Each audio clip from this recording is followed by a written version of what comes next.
नमस्कार दोस्तों, हम लक्ष्मीकांत के स्थानीय स्वशासन स्थानीय सरकार लोकल गवर्नमेंट भाग संख्या 5 के अध्याय संख्या 38 और 39 में आपका स्वागत है।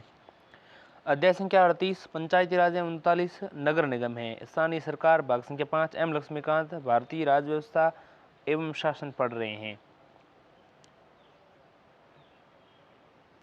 पंचायती राज क्या है? पंचायती राज और पंचायती राज के बारे में विस्तार से, इसके गठन, इसकी संवैधानिक स्थिति और इन सब चीज़ों को हम विस्तार से समझेंगे और इनको कब शामिल किया गया ये भी समझते हुए हम समझेंगे। भारत में पंचायती राज शब्द का अभिप्राय ग्रामीण स्थानीय स्वशासन पद्धति से है। ये भारत में सभी राज्यों के जमीनी स्तर पर लोकतंत्र निर्माण के हेतु राज्य विधानसभाओं द्वारा स्थापित किया गया है।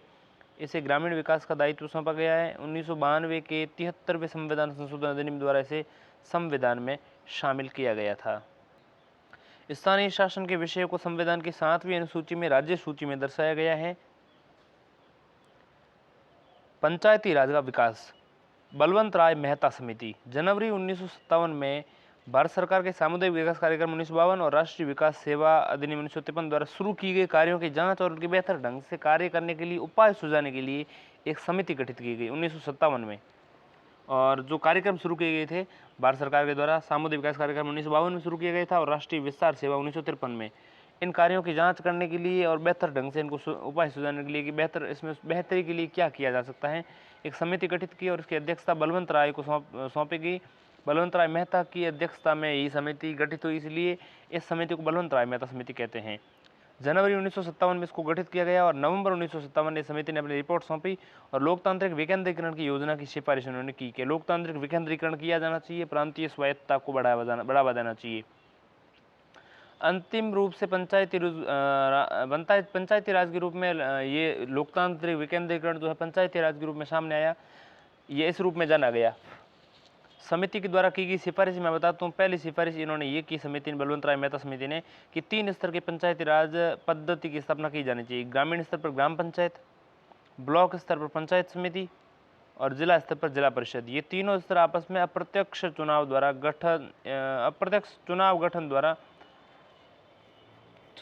गठन जुड़े होने चाहिए। मतलब आपस में अप्रत्यक्ष चुनाव द्वारा गठन जुड़े होने चाहिए, ऐसी बात इन्होंने करी।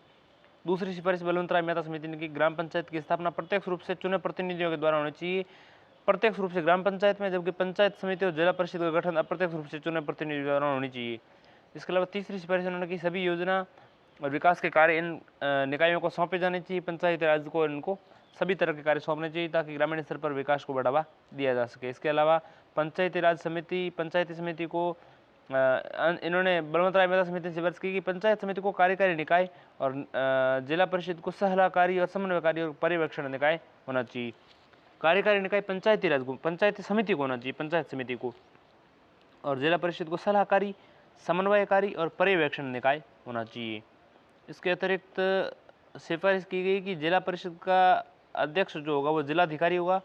और इसके अलावा छठी सिफारिश उन्होंने की कि इन लोकतांत्रिक निकायों में पंचायती राज और जो भी होगा, इन लोकतांत्रिक निकायों में शक्ति और उत्तरदायित्व का वास्तविक स्थानांतरण होना चाहिए, वास्तविक रूप से शक्ति इनको मिलनी चाहिए। इसके अलावा इन निकायों को पर्याप्त स्रोत मिलने चाहिए ताकि वे अपने कार्यों और जिम्मेदारियों को संपादित करने में समर्थ हो सकें। इसके अलावा भविष्य में अधिकारों के और अधिक प्रत्यायन के लिए एक पद्धति विकसित की जानी चाहिए। इन समिति की सिफारिशों को राष्ट्रीय विकास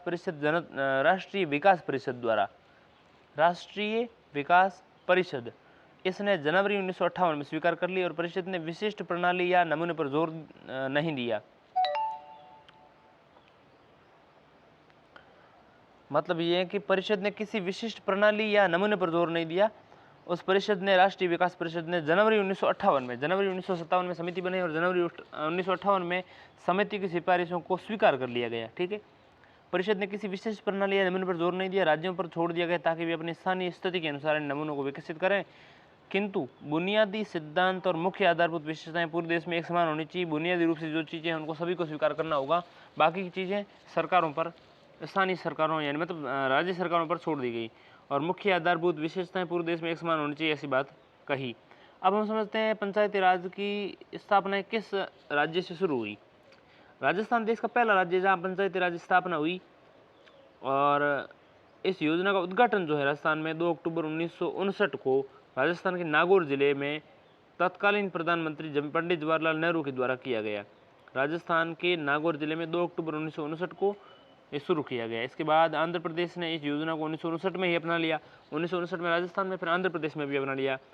इसके बाद बहुत सारे राज्यों ने योजनाएं प्रारंभ कर दी। ठीक है, यद्यपि 1960 के दशक के मध्य तक 1960 के मध्य दशक तक बहुत से राज्यों ने पंचायती राज संस्थाएं स्थापित की, फिर भी इन राज्यों की संस्थानों में स्तरों की संख्या, समिति और परिषद की सापेक्ष स्थिति, उनका कार्यकाल, संगठन, कार्य, राजस्व और अन्य तरीकों में अंतर था। उदाहरण के लिए देखें तो राजस्थान में त्रिस्तरीय पद्धति अपनाई गई, तमिलनाडु ने द्विस्तरीय पद्धति अपनाई, पश्चिम बंगाल ने 4 स्तरीय पद्धति अपनाई। इसके अलावा राजस्थान, आंध्र प्रदेश दोनों में ही पद्धति में पंचायत समिति मजबूत थी, राजस्थान और आंध्र प्रदेश में। ठीक है, क्योंकि इन्होंने शुरू में ही अपनाई, तो आंध्र प्रदेश ने राजस्थान की देखा देखी अपनाई, तो इन दोनों में जो पंचायत समिति है वो मजबूत थी, क्योंकि नियोजन और विकास की इकाई ब्लॉक थी। ठीक, इसलिए पंचायत समिति को मजबूत बनाया गया। जबकि महाराष्ट्र गुजरात पद्धति में जिला परिषद शक्तिशाली था, क्योंकि योजना और विकास की इकाई जिला थी। कुछ राज्यों ने न्याय पंचायत की भी स्थापना की, जो छोटी दीवार और आपराधिक मामलों के लिए थी न्याय पंचायत। अब हम समझते हैं अध्ययन दल तथा समितियां। सन 1960 से पंचायती राज व्यवस्था की कार्यप्रणाली के विविध पक्षों का अध्ययन करने के लिए अनेक अध्ययन दल और समितियां और कार्यदल नियुक्त किए जाते रहे हैं। और ये कौन कौन से अध्ययन दल और समितियां बनी थी 1960 से लेकर के, वो मैं आपको बता देता हूँ। 1960 से 1976 तक खूब बनाई गई। 1960 में BR राव की अध्यक्षता में पंचायती सांख्यिकी के यांत्रिकीकरण पर गठित समिति बनाई गई और इस समिति ने अध्ययन किया। इसके अलावा 1961 में SB मिश्रा की अध्यक्षता में पंचायत एवं सलाहकारी समितियों पर गठित कार्यदल बनाया गया। इसके अलावा 1961 में ही B ईश्वरन की अध्यक्षता में पंचायती राज प्रशासन पर अध्ययन दल बनाया। 1962 में GR राजगोपाल 1962 में GR राजगोपाल की अध्यक्षता में न्याय पंचायतों पर अध्ययन दल बनाया। ठीक है, न्याय पंचायतों पर। इसके अलावा 1963 में RR दिवाकर की अध्यक्षता में पंचायती राज आंदोलन में ग्राम सभा की स्थिति पर अध्ययन। इसके अलावा 1963 में 3 समितियां बनाई गई। 1963 में पहली RR दिवाकर की अध्यक्षता में पंचायती राज आंदोलन में ग्राम सभा की स्थिति पर अध्ययन। इसके अलावा 1963 में दूसरी M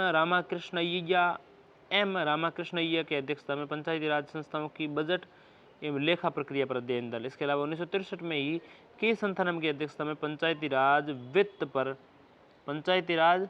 पर अध्ययन दल की समिति बनाई। फिर 1965 में एक होती है और 1966 में 2 समितियां गठित की गई। 1965 में के संथानम की ही अध्यक्षता में पंचायती राज चुनाव पर गठित समिति बनाई और इसी समिति को इसी तरह की समिति के संथानम की अध्यक्षता में ही 1963 में गठित की गई थी, जो थी पंचायती राज चुनाव पर गठित समिति। और पंचायती राज वित्त पर अध्ययन दल जो है के संथानम की अध्यक्षता में। इसके अलावा चुनाव पर गठित समिति 65 में बनी के संथानम की अध्यक्षता में। 1966 में आर के खन्ना की अध्यक्षता में पंचायती राज निकायों का एक अंकेक्षण एवं लेखा पर गठित अध्ययन दल बनाया गया। इसके अलावा 1966 में जी रामाचंद्रन पंचायती राज प्रशिक्षण केंद्रों पर गठित समिति बनाई गई। इसके अतिरिक्त 1969 में मूलभूत सुधार उपायों के कार्यान्वयन में सामुदायिक विकास एजेंसियां और पंचायती राज संस्थाओं की संलग्नता पर गठित अध्ययन दल जो है वी रामानाथन की अध्यक्षता में बनाया गया। 1972 में एन रामाकृष्णय्या योजना जो है सामुदायिक विकास एवं पंचायती राज पर 5 पंचवर्षीय के सूत्रण के लिए गठित कार्यदल बनाया गया। इसके अलावा श्रीमती दया चौबे की अध्यक्षता में 1976 में सामुदायिक विकास एवं पंचायत राज पर गठित समिति बनाई गई। अब हम समझते हैं सबसे पहले अशोक मेहता समिति को। ठीक है, बलवंत राय मेहता समिति के बाद अशोक मेहता समिति समझते हैं। दिसंबर 1977 में 76 के बाद ये गठित दल बने। दिसंबर 1977 में जनता पार्टी की सरकार ने अशोक मेहता की अध्यक्षता में पंचायती राज संस्थाओं पर एक समिति का गठन किया। इसने अगस्त 1978 में अपनी रिपोर्ट सौंपी। 77 में सितंबर में 77 में इसको बनाया गया और अगस्त 1978 में उसने रिपोर्ट सौंप दी और देश में पतोन्मुख पंचायती राज पद्धति को पुनर्जीवित और मजबूत करने के लिए 132 सिफारिशें उन्होंने की। इसकी कुछ मुख्य सिफारिशें मैं बता देता हूँ। 132 तो हम डिस्कस नहीं करेंगे। उन्होंने मुख्य रूप से कहा कि त्रिस्तरीय पंचायती राज पद्धति को द्विस्तरीय पद्धति में बदलना चाहिए। जिला परिषद जिला स्तर पर और उससे नीचे मंडल पंचायत में 15,000 से 20,000 जनसंख्या वाले गांवों के एक समूह होने चाहिए। ठीक है, उन्होंने क्या कहा, पंचायती राज पद्धति द्विस्तरीय होनी चाहिए, ऐसा अशोक मेहता समिति ने कहा। बलवंत राय मेहता समिति ने त्रिस्तरीय की सिफारिश की। और उन्होंने क्या कहा कि जिला स्तर पर तो होनी चाहिए जिला परिषद और उससे नीचे के मंडल पर मंडल पंचायत होनी चाहिए 15,000 से 20,000 जनसंख्या वाले गाँवों के एक समूह के लिए। ठीक है, इसके अलावा राज्य के नीचे लोक निरीक्षण में विकेंद्रीकरण के लिए जिला ही प्रथम बिंदु होना चाहिए। ठीक है, इसके अलावा जिला परिषद कार्यकारी निकाय होना चाहिए और वह राज्य स्तर पर योजना और विकास के लिए जिम्मेदार बनाया जाए। इसके अलावा पंचायती चुनावों में सभी स्तर पर राजनीतिक पार्टियों की आधिकारिक भागीदारी होनी चाहिए। इसके अलावा अपने आर्थिक स्रोतों के लिए पंचायती राज संस्थाओं के पास कराधान की अनिवार्य शक्ति होनी चाहिए, ऐसा अशोक मेहता समिति ने कहा कि कराधान करना चाहिए। कराधान की समिति जिनके पास शक्ति जिन पंचायतों के पास नहीं है, पंचायती राज संस्थाओं के पास कराधान की शक्ति उनको प्रदान की जानी चाहिए ताकि वो अपनी आर्थिक स्थिति ठीक कर सके। इसके अलावा अशोक मेहता समिति ने जिला स्तर के अभिकरण और विधायिकों से बनी समिति द्वारा संस्था का नियमित सामाजिक लेखा परीक्षण होना चाहिए ताकि ज्ञात हो सके कि सामाजिक एवं आर्थिक रूप से सुभेद्य समूहों के लिए आवंटित राशि उन तक पहुंच रही है अथवा नहीं। अशोक मेहता समिति ने एक और सिफारिश की कि राज्य सरकार द्वारा पंचायती राज संस्थाओं का अतिक्रमण नहीं किया जाना चाहिए। आवश्यक अतिक्रमण करने की दशा में अतिक्रमण के 6 महीने के भीतर चुनाव हो जाना चाहिए। इसके अलावा न्याय पंचायत को विकास पंचायत से निकाय के रूप में रखा जाना चाहिए। एक योग्य न्यायाधीश द्वारा इनका सभापतित्व किया जाना चाहिए। इसके अलावा अशोक मेहता समिति ने कुछ और सिफारिशें की, जैसे राज्य के मुख्य चुनाव अधिकारी द्वारा मुख्य चुनाव आयुक्त के परामर्श से पंचायती राज चुनाव कराए जाने चाहिए, मुख्य चुनाव आयुक्त राज्य के। इसके अलावा विकास के कार्य जिला परिषद को स्थानांतरित होने चाहिए और सभी विकास कर्मचारी इसके नियंत्रण और देखरेख में होने चाहिए। इसके अलावा पंचायती राज के समर्थन में लोगों को प्रेरित करने में स्वैच्छिक संगठनों की महत्वपूर्ण भूमिका होना चाहिए। इसके अलावा पंचायती राज संस्थाओं के मामले में देखरेख के लिए राज्य मंत्रिपरिषद में एक मंत्री की नियुक्ति होनी चाहिए। इसके अलावा उन्होंने और सिफारिशें की, जनसंख्या के आधार पर अनुसूचित जाति और जनजाति के लिए स्थान आरक्षित होना चाहिए। इसके अलावा पंचायती राज संस्थानों को संवैधानिक मान्यता दी जानी चाहिए, इससे उन्हें उपयुक्त हैसियत, पवित्रता एवं महत्ता के साथ सतत सक्रियता का आश्वासन मिलेगा। समिति का कार्यकाल पूरा होने से पूर्व जनता पार्टी सरकार के भंग होने के कारण केंद्रीय स्तर पर अशोक मेहता समिति की सिफारिशों पर कार्यवाही नहीं की जा सकी। फिर भी 3 राज्य कर्नाटक, पश्चिम बंगाल और आंध्र प्रदेश ने अशोक मेहता समिति की सिफारिशों को ध्यान में रखकर पंचायती राज संस्थाओं को पुनरुद्धार के लिए कई कदम उठाए। कर्नाटक ने, पश्चिम बंगाल ने और आंध्र प्रदेश ने। इसके बाद हम समझते हैं जीवीके समिति। जीवीके समिति कौन है? जीवीके समिति में 3 महत्वपूर्ण व्यक्ति थे। अब समझते हैं, एक तो जवाहरलाल नेहरू हैं, एक और हैं, समझते हैं कौन कौन से। ग्रामीण विकास एवं गरीबी उन्मूलन कार्यक्रम की समीक्षा करने के लिए मौजूदा प्रशासनिक योजना आयोग द्वारा 1985 में 1977 में बनी अशोक मेहता 1985 में जीवीके राव की अध्यक्षता में एक समिति का गठन किया गया। इस समिति इस निष्कर्ष पर पहुंची कि विकास प्रक्रिया दफ्तरशाही युक्त होकर पंचायती राज से विच्छेदित हो गई है। विकास प्रशासन के लोकतंत्रीकरण के विपरीत उसके नौकरशाहीकरण की इस प्रक्रिया के कारण पंचायती राज संस्थाएं कमजोर हो गई हैं और परिणाम स्वरूप इसे बिना जड़ की घास कहा गया। अतः समिति ने पंचायती राज पद्धति को मजबूत और पुनर्जीवित करने हेतु महत्वपूर्ण विभिन्न सिफारिशें की, जो इस प्रकार थी। अब वो सिफारिशें देखते हैं हम। जीवी की समिति कौन कौन सी सिफारिशें हैं। देखिए, मैंने सिफारिशें मैं बताऊंगा, उससे पहले मैंने आपको ये बता दी थी कि जी का मतलब यहाँ जवाहरलाल नेहरू है, लेकिन ऐसा नहीं है। यहाँ पर जीवी के एक व्यक्ति का नाम है जीवीके राव। उनका फुल फॉर्म क्या है, मैं खोजता हूँ, गूगल पे कुछ मिलता बताऊँगा। इसका फुल फॉर्म मुझे नहीं मिला, तो हम समझते हैं। सबसे पहले जीवीके राव समिति ग्रामीण विकास और गरीबी उन्मूलन कार्यक्रम की समीक्षा के लिए मौजूदा प्रशासनिक व्यवस्थाओं के लिए योजना आयोग द्वारा 1985 में जीवीके राव की अध्यक्षता में एक समिति बनाई गई। इस समिति इस निष्कर्ष पर पहुंची कि विकास प्रक्रिया दफ्तरशाही युक्त होकर पंचायत से राज से विच्छेदित हो गई है। विकास प्रशासन के लोकतंत्रीकरण के विपरीत उसके नौकरशाहीकरण की इस प्रक्रिया के कारण पंचायती राज संस्थाएं कमजोर हो गई हैं और परिणाम स्वरूप इसे बिना जड़ की घास कहा गया। अतः समिति ने पंचायती राज पद्धति को मजबूत और पुनर्जीवित करने के लिए विभिन्न सिफारिशें की। पहली, जिला स्तरीय निकाय अर्थात जिला परिषद को लोकतांत्रिक विकेंद्रीकरण में सर्वाधिक महत्वपूर्ण स्थान दिया जाना चाहिए। और कहा गया कि योजना और विकास की उचित इकाई जिला है और जिला परिषद को इन सभी विकास कार्यक्रमों के प्रबंधन के लिए मुख्य निकाय बनाया जाना चाहिए जो उस स्तर पर संचालित किए जा सकते हैं। इसके अलावा जिला एवं स्थानीय स्तर पर पंचायती राज संस्थाओं को विकास कार्यों के नियोजन, क्रियान्वयन एवं निगरानी में महत्वपूर्ण भूमिका प्रदान की जानी चाहिए। इसके अलावा प्रभावी जिला नियोजन विकेंद्रीकरण के लिए राज्य स्तर के कुछ नियोजन कार्यों को जिला स्तर पर हस्तांतरित किया जाना चाहिए। यानी कि जिला नियोजन विकेंद्रीकरण के लिए राज्य स्तर के कुछ नियोजन कार्यों को जिला स्तर पर हस्तांतरित किया जाना चाहिए। इसके अलावा जिला विकास आयुक्त के पद का सृजन किया जाना चाहिए, जिला विकास आयुक्त बनाया जाना चाहिए और जिला परिषद के मुख्य कार्यकारी अधिकारी के रूप में कार्य करना चाहिए, जिला परिषद के मुख्य कार्यकारी रूप में, और उसे जिला स्तर के सभी विकास विभागों का प्रभारी होना चाहिए। इसके अतिरिक्त सिफारिश की गई कि पंचायती राज संस्थाओं में नियमित निर्वाचन होने चाहिए और ये पाया गया कि 11 राज्यों में एक अथवा अधिक स्तरों के लिए ये चुनाव समय से संपन्न नहीं कराए गए हैं। इस प्रकार समिति ने विकेंद्रीकृत क्षेत्रीय प्रशासन की अपनी योजना में पंचायती राज को स्थानीय योजना और विकास में प्रमुख भूमिका प्रदान की। यहाँ इसी बिंदु पर GV.K. राव समिति की रिपोर्ट 1986 प्रखंड स्तरीय आयोजना पर दांतेवाला समिति 1978 और जिला आयोजना पर हनुमंतराव समिति 1984 से अलग हैं। क्या है? इस प्रकार समिति ने विकेंद्रीकृत क्षेत्रीय प्रशासन की अपनी योजना में पंचायती राज को स्थानीय आयोजना विकास के प्रमुख विकास में प्रमुख भूमिका प्रदान की। ठीक है, और इसी बिंदु पर जिस प्रकार इसने पंचायती राज को प्रमुख भूमिका प्रदान की, इसी बिंदु पर GV.K. राव समिति जो है 1986 प्रखंड स्तरीय आयोजना पर दांतेवाला समिति और 1978 में हनुमंतराव समिति रिपोर्ट से 1984 की जो रिपोर्ट है दांतेवाला समिति, मतलब GV.K. राव समिति रिपोर्ट 1986 जो है प्रखंड स्तरीय आयोजन पर दांतेवाला समिति 1978 और जिला आयोजना पर हनुमंतराव समिति 1984 से अलग है। 1978 की और 1984 की क्रमशः दांतेवाला समिति और हनुमंतराव समिति की रिपोर्ट से 1986 की GV.K. राव समिति रिपोर्ट जो है सब स्तर पर अलग हैं। क्यों अलग हैं इसका मैं समझा चुका हूँ ऊपर कि इसने सबसे ज़्यादा पंचायती राज स्थानीय आयोजना को मतलब महत्व का बिंदु बनाया। दोनों समितियों में ये सुझाया गया कि मूलभूत विकेंद्रीकृत आयोजनों का कार्य जिला स्तर पर संपन्न किया जाना चाहिए। हनुमंतराव समिति ने जिला अधिकारी और किसी मंत्री के अधीन अलग जिला योजना इकाइयों की वकालत की थी। इन दोनों संदर्शों यानी मॉडल में जिलाधिकारी की विकेंद्रीकृत आयोजना में महत्वपूर्ण भूमिका बनती है।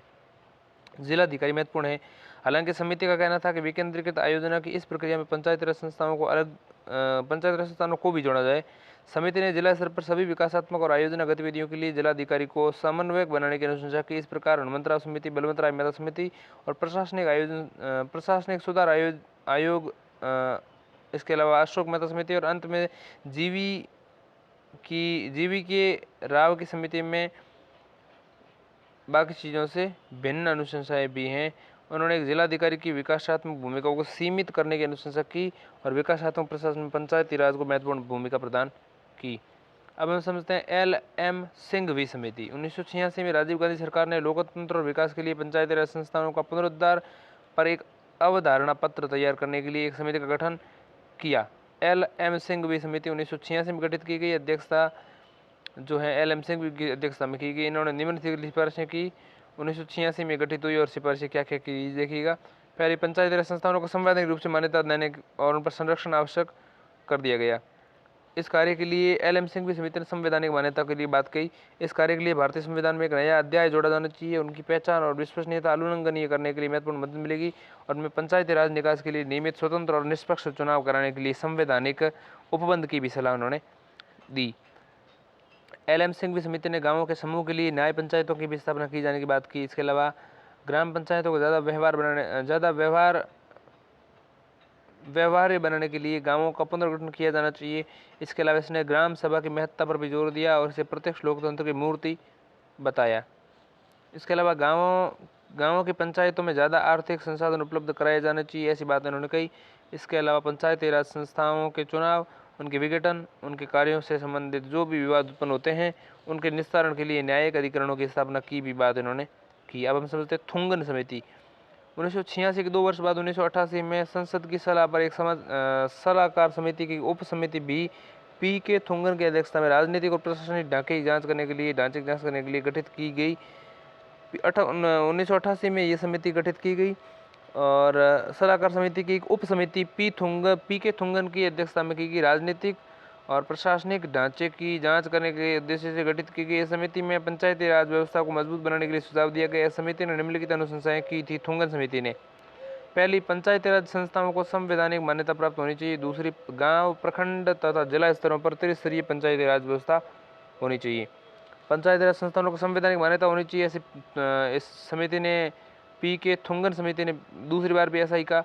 गांव, प्रखंड तथा जिला स्तरों पर त्रिस्तरीय पंचायती राज व्यवस्था होनी चाहिए, पी के थुंगन समिति ने ऐसा कहा। जिला परिषद को पंचायती राज व्यवस्था की धुरी होना चाहिए, ऐसा उन्होंने कहा। इस जिले में योजना निर्माण और विकास की एजेंसी के रूप में कार्य करना चाहिए। इसके अलावा पंचायती राज संस्थाओं का 5 वर्ष का निश्चित कार्यकाल होना चाहिए, ऐसे भी उन्होंने बात कही। एक संस्था के सुपर सत्र की अधिकतम अवधि 6 माह होनी चाहिए। इसके अलावा राज्य स्तर पर योजना मंत्री की अध्यक्षता में एक योजना निर्माण के समन्वय समिति गठित होनी चाहिए। इसके अलावा पंचायती राज पर केंद्रित विषयों की विस्तृत सूची तैयार करनी चाहिए और उन्हें संविधान में समाहित करना चाहिए, ऐसा पी के थुंगन समिति ने कहा। इसके अलावा पंचायती राज के तीनों स्तर पर जनसंख्या के हिसाब से आरक्षण होना चाहिए, महिलाओं के लिए भी आरक्षण होना चाहिए, ऐसा पी के थुंगन समिति ने कहा। इसके अलावा हर राज्य में एक वित्त आयोग का गठन होना चाहिए, ऐसा पी के थुंगन समिति ने कहा। और आयोग पंचायती राज संस्थाओं को वित्त के वितरण के लिए पात्रता बिंदु और विधियां तय करेगा। जिला परिषद का मुख्य कार्यकारी पदाधिकारी जिले का कलेक्टर होता है, ऐसी बात इन्होंने ऐसी बात इन्होंने कही। अब समझते हैं गाडगिल समिति को। 1988 में गाडगिल की अध्यक्षता में वीएन गाडगिल की अध्यक्षता में नीति कार्यक्रम समिति का गठन कांग्रेस पार्टी ने किया था 1988 में। इस समिति से इस प्रश्न पर विचार करने के लिए कहा गया कि पंचायती राज संस्थानों को प्रभावकारी कैसे बनाया जा सकता है। इस संदर्भ में निम्नलिखित समिति ने निम्नलिखित अनुशंसाएं दी, रिकमेंडेशंस अपने दे दी। पहले गाडगिल समिति ने कहा कि पंचायती राज संस्थाओं को संवैधानिक दर्जा दिया जाना चाहिए। ठीक है, संवैधानिक दर्जे की बात 2-3 बार उठ गई है। गांव, प्रखंड और जिला स्तर पर त्रिस्तरीय पंचायती व्यवस्था होनी चाहिए, बिल्कुल सही बात है। पंचायती राज संस्थाओं का कार्यकाल 5 वर्ष सुनिश्चित होना चाहिए, ऐसी बात इन्होंने भी कही। इसके अलावा पंचायत के लिए सभी 3 स्तरों पर सदस्यों का सीधा निर्वाचन होना चाहिए, ऐसी बात इन्होंने कही, सीधा निर्वाचन की बात। इसके अलावा अनुसूचित जाति जनजाति महिलाओं के लिए आरक्षण होना चाहिए, इन्होंने भी यही बात कही। पंचायती राज संस्थाओं की जिम्मेदारी है कि वे पंचायत क्षेत्र के लिए सामाजिक आर्थिक विकास के लिए योजनाएं बनाएंगे और उन्हें कार्यान्वित करेंगे। इसके अलावा पंचायती राज संस्थाओं को कर, टैक्सेज और ड्यूटीज लगाने का और वसूलने का जमा करने का अधिकार होना चाहिए। इसके अलावा एक राज्य वित्त आयोग की स्थापना हो जो पंचायतों को वित्त का आवंटन करें। इसके अलावा एक राज्य चुनाव आयोग की स्थापना हो जो पंचायतों के चुनाव संपन्न करवाएं। गाडगिल समिति की अनुशंसाएं एक संशोधन विधेयक के निर्माण का आधार बनी। इस विधेयक का लक्ष्य था पंचायती राज संस्थाओं का संवैधानिक दर्जा तथा सुरक्षा देना। अब हम समझते हैं संवैधानिकरण की पंचायती राज स्थिति। देखिए, राजीव गांधी सरकार ने सिंघवी समिति की उपरांत अनुशंसाओं की प्रतिक्रिया। LM सिंघवी समिति की उपरांत अनुशंसाओं की प्रतिक्रिया। राजीव गांधी सरकार ने पंचायती राज संस्थाओं का संवैधानिकरण और उन्हें ज़्यादा शक्तिशाली और व्यापक बनाने हेतु 1989 में 64वां संविधान संशोधन विधेयक लोकसभा में पेश किया। यद्यपि 1989 में 64वां संविधान संशोधन विधेयक जो इन्होंने लोकसभा में पेश किया, लोकसभा से ये विधेयक जो है जुलाई 1989 में 64वां संशोधन विधेयक के लिए जो पेश किया गया था वो पारित हो गया। लेकिन जुलाई से अगस्त 1989 में लोकसभा से विधेयक पारित हो गया, किंतु राज्यसभा द्वारा पारित नहीं हो पाया और 1989 में 64वें संविधान संशोधन विधेयक को पास न कराया जा सका और राजीव गांधी सरकार जो है पंचायत राज संस्थाओं को संवैधानिकरण में सफल नहीं हो सकी। इस विधेयक का विपक्ष द्वारा जोरदार विरोध किया गया क्योंकि इसके द्वारा संघीय व्यवस्था में केंद्र को मजबूत बनाने का प्रावधान किया गया था। इसके अलावा वीपी सिंह सरकार नवंबर 1989 में वीपी सिंह के प्रधानमंत्रित्व काल में राष्ट्रीय मोर्चा सरकार ने कार्यकाल संभाला और शीघ्र ही सरकार की घोषणा की कि वह चाहे पंचायती राज संस्थाओं को मजबूत प्रदान करेगी। जून 1990 में पंचायती राज संस्थाओं को मजबूत करने के संबंधी विचारों पर विचार करने के लिए वीपी सिंह की अध्यक्षता में राज्यों के मुख्यमंत्रियों का 2 दिन का सम्मेलन हुआ। सम्मेलन में एक नए संविधान संशोधन विधेयक को पेश करने के प्रस्ताव को मंजूरी मिल गई। परिणाम स्वरूप सितंबर 1990 में लोकसभा में एक संविधान संशोधन विधेयक प्रस्तुत किया गया, लेकिन सरकार के गिरने के साथ ही विधेयक भी समाप्त हो गया। 1990 में ये कोशिश हुई लेकिन नहीं बन पाया। फिर नरसिंह राव सरकार, PV नरसिंह राव प्रधानमंत्रित्व काल में सरकार ने एक बार फिर पंचायती राज के संवैधानिकरण के मामले पर विचार किया। इसने प्रारंभ में विवादास्पद प्रावधानों को हटाकर नया प्रस्ताव रखा और सितंबर 1991 को लोकसभा में समान संशोधन विधेयक प्रस्तुत किया गया। अंततः विधेयक 73वें संविधान संशोधन अधिनियम 1992 के रूप में पारित हुआ और 24 अप्रैल 1993 को प्रभाव में आया और उसी दिन से 24 अप्रैल 1993 के दिन से पंचायती राज दिवस मनाया जाता है, 24 अप्रैल 1993। अब देखिए इस अधिनियम जो पारित हुआ है, इस अधिनियम के निम्नलिखित तरीके से व्याख्यायित किया गया सभी पदों को, इस अधिनियम के सभी पदों को निम्नलिखित तरीके से व्याख्यायित किया गया, इसको समझाया गया। पहला, पंचायत का मतलब ग्रामीण क्षेत्रों में स्वशासन की एक संस्था, जिस भी नाम से पुकारा जाए वो पंचायत का ग्रामीण क्षेत्रों में स्वशासन की संस्था कहेंगे उसको। इसके अलावा दूसरा बिंदु, ग्राम का मतलब इस प्रयोजन के लिए राज्यपाल द्वारा सार्वजनिक घोषणा के जरिए ऐसा घोषणा क्षेत्र था, इसमें इस प्रकार के निर्दिष्ट गांवों का समूह शामिल है। इसके अलावा माध्यमिक स्तर का मतलब है गांव व जिला स्तर के बीच राज्यपाल द्वारा सार्वजनिक अधिसूचना के जरिए इस प्रयोजन के लिए विनिर्दिष्ट विषय। माध्यमिक स्तर का मतलब क्या है? गांव व जिला स्तर के बीच जिसे राज्यपाल द्वारा सार्वजनिक अधिसूचना के जरिए इस प्रयोजन के लिए निर्दिष्ट किया गया हो वो होगा माध्यमिक स्तर। अब हम समझेंगे 1992 का 73वां संविधान संशोधन। इस अधिनियम का महत्व क्या है? इस अधिनियम ने भारत में संविधान में एक नया खंड भाग 9 सम्मिलित किया। इसने पंचायत नाम से भाग उल्लेखित किया गया और अनुच्छेद 243 से 243 ओ के प्रावधान सम्मिलित किए गए। इस अधिनियम में संविधान में एक नई सूची 11वीं सूची भी जोड़ी गई और इस सूची में पंचायतों की 29 कार्यकारी विषय वस्तुएं दी गई और ये अनुच्छेद जो है 243 जी से संबंधित है। जो 29 विषयों की सूची जो दे रखी है उनकी बात कर रहे हैं। 11वीं अनुसूची इसमें जोड़ी गई, ठीक है, और ये 1992 का 73वां संविधान संशोधन है। इस अधिनियम ने संविधान के 40वें अनुच्छेद को एक व्यवहारिक रूप दिया। 40 अनुच्छेद डीपीएसपी में उसमें कहा गया कि पंचायतों का गठन राज्य सरकार कोशिश करेगी पंचायतों का गठन करें। 40वें अनुच्छेद को एक व्यवहारिक रूप दिया गया। ग्राम पंचायतों को गठित करने के लिए राज्य कदम उठाएगा और उन्हें आवश्यक शक्तियों और अधिकारों से विभूषित करेगा जिससे वे स्वशासन की इकाई की तरह कार्य करने में सक्षम हो। यह अनुच्छेद राज्य के नीति के निर्देशक योजनाओं के हिस्सा है। इस अधिनियम ने पंचायती राज संस्थाओं के संवैधानिक दर्जा दिया और संविधान के अंतर्गत वाद योग्य हिस्से के अधीन लाया गया। दूसरे शब्दों में इस अधिनियम के उपबंध के अनुसार नई पंचायती राज पद्धति को अपनाने के लिए राज्य सरकारें संवैधानिक रूप से बाध्य हैं। परिणाम स्वरूप पंचायत का गठन और नियमित अंतराल पर चुनाव राज्य सरकार की इच्छा पर निर्भर नहीं है, करना ही पड़ेगा। इस अधिनियम के उपबंधों को 2 हिस्सों में बांटा गया, अनिवार्य और स्वैच्छिक। अनिवार्य अधिनियम के अनिवार्य हिस्से को पंचायती राज व्यवस्था गठन के लिए कानूनी रूप से राज्य के कानून में शामिल किया जाना आवश्यक है, करना ही पड़ेगा। अधिनियम जो अनिवार्य हैं। दूसरे भाग के स्वैच्छिक उपबंधों को राज्य सरकार के स्वविवेकानुसार सम्मिलित किया जा सकता है। अतः स्वैच्छिक प्रावधान राज्य को नई पंचायती राज पद्धति को अपनाते इसमें भौगोलिक, राजनीतिक, प्रशासनिक तथ्यों की ओर ध्यान में रखकर अपनाने का सुनिश्चित करता है। यह अधिनियम देश में जमीनी स्तर पर लोकतांत्रिक संस्थानों के विकास में एक महत्वपूर्ण कदम है। प्रतिनिधित्व लोकतंत्र को भागीदारी लोकतंत्र बदलता है और देश में लोकतंत्र को जमीनी स्तर रूप में तैयार करने के लिए क्रांतिकारी संकल्पना है। अब हम समझते हैं पंचायती राज से 1973 के इस अधिनियम की विशेषताएं। इस अधिनियम की महत्वपूर्ण विशेषताएं निम्नलिखित हैं। ग्राम सभा, सबसे पहले ग्राम सभा, फिर त्रिस्तरीय प्रणाली और फिर सदस्यों अध्यक्ष का चुनाव और फिर सीटों का आरक्षण। इस तरह की चीज़ें हम इनको एक एक करके समझते हैं। सबसे पहले इसकी प्रमुख विशेषताओं में है ग्राम सभा। यह अधिनियम जो है पंचायती राज की ग्राम सभा का प्रावधान करता है। इस निकाय में ग्राम स्तर पर गठित पंचायत क्षेत्र में निर्वाचन सूची में पंजीकृत व्यक्ति होते हैं। अतः ये पंचायत क्षेत्र में पंजीकृत मतदाताओं की ग्राम स्तरीय सभा है। ये उन सभी शक्तियों का प्रयोग करेगी और ऐसे कार्य निष्पादित कर सकती है जो राज्य के विधानमंडल द्वारा निर्धारित किए गए हैं। निर्धारित त्रिस्तरीय प्रणाली देखें तो इस अधिनियम में सभी राज्यों के लिए त्रिस्तरीय प्रणाली का प्रावधान किया गया है, अर्थात ग्राम, माध्यमिक और जिला स्तर पर पंचायत। अतः यह अधिनियम पूरे देश में पंचायत राज की संरचना में समरूपता लाता है। फिर भी ऐसा राज्य जिसकी जनसंख्या 20 लाख से ऊपर न हो को माध्यमिक स्तर पर पंचायतों को गठन न करने की छूट देता है। इसके अलावा सदस्यों एवं अध्यक्ष का चुनाव देखें तो गांव, माध्यमिक स्तर और जिला स्तर पर पंचायतों के सभी सदस्य लोगों द्वारा सीधे चुने जाते हैं। इसके अलावा माध्यमिक और जिला स्तर पर पंचायतों के अध्यक्ष का चुनाव निर्वाचित सदस्यों द्वारा उन्हीं में से अप्रत्यक्ष रूप से होगा, जबकि गांव स्तर पर पंचायतों के अध्यक्ष का चुनाव राज्य के विधानमंडल द्वारा निर्धारित तरीके से किया जाएगा। किसी पंचायत के अध्यक्ष, चेयरपर्सन अथवा पंचायत के अन्य सदस्यों जो कि प्रत्यक्ष अथवा अप्रत्यक्ष ढंग से निर्वाचित हुए हैं को पंचायत की बैठकों में मत देने का अधिकार होगा। सीटों आरक्षण, ये अधिनियम प्रत्येक पंचायत में सभी तीनों स्तरों पर अनुसूचित जाति जनजाति को उनकी संख्या के कुल संख्या के अनुपात में सीटों का आरक्षण उपलब्ध कराता है। राज्य विधानमंडल, गांव या अन्य स्तर पर पंचायतों में अनुसूचित जाति जनजाति के लिए अध्यक्ष पद के लिए आरक्षण प्रदान भी करता है। आरक्षण पद के लिए भी भाई मतलब अध्यक्ष पद के लिए भी आरक्षण प्रदान करता है। इस अधिनियम में यह व्यवस्था दी गई आरक्षण के मसले पर महिलाओं के लिए उपलब्ध कुल सीटों की संख्या, जिसमें वह संख्या भी शामिल है जिसके तहत अनुसूचित जाति एवं जनजाति महिलाओं को आरक्षण दिया जाता है, 1/3 से कम न हो।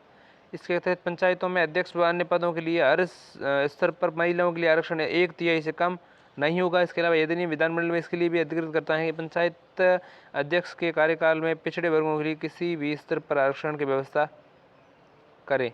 इसके अलावा अनुसूचित जाति एवं जनजाति के लिए पंचायतों में सीटों का आरक्षण और अध्यक्ष के कार्यकाल का आरक्षण अनुच्छेद 334 में विनिर्धारित समापन अवधि, जो कि वर्तमान में 2020 तक 70 वर्ष हैं, बीत चुकने के पश्चात अपने से प्रभावी हो जाएगा। यह भी ध्यान में रखने योग्य बात है कि पंचायतों में अध्यक्ष एवं सदस्यों दोनों के लिए अनुसूचित जातियों के लिए आरक्षण का उक्त प्रावधान अरुणाचल प्रदेश राज्य पर लागू नहीं होता। ऐसा इस कारण है कि राज्य पूरी तरह से मूल निवासी जनजातियों से आबाद है और ये कोई अनुसूचित जाति नहीं है। यह प्रावधान बाद में 83वें संविधान संशोधन अधिनियम 2000 के द्वारा जोड़ा गया था।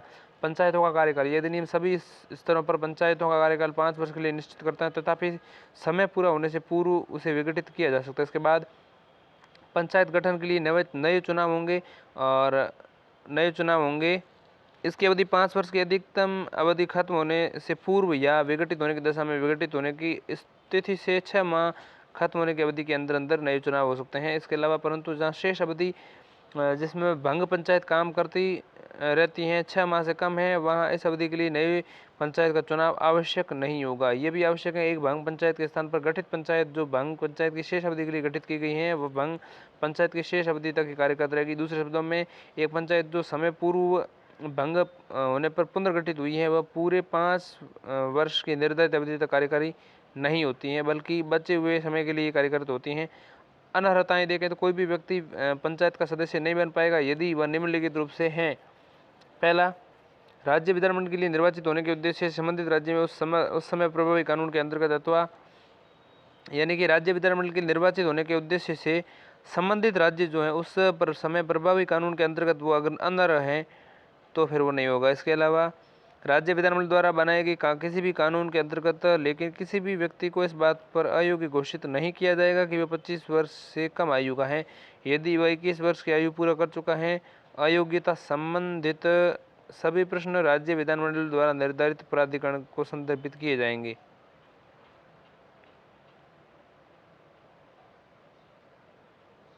अब हम समझेंगे राज्य निर्वाचन आयोग चुनावी प्रक्रियाओं की तैयारी की देखरेख व निर्देशन, मतदाता सूची तैयार करने पर नियंत्रण और पंचायतों के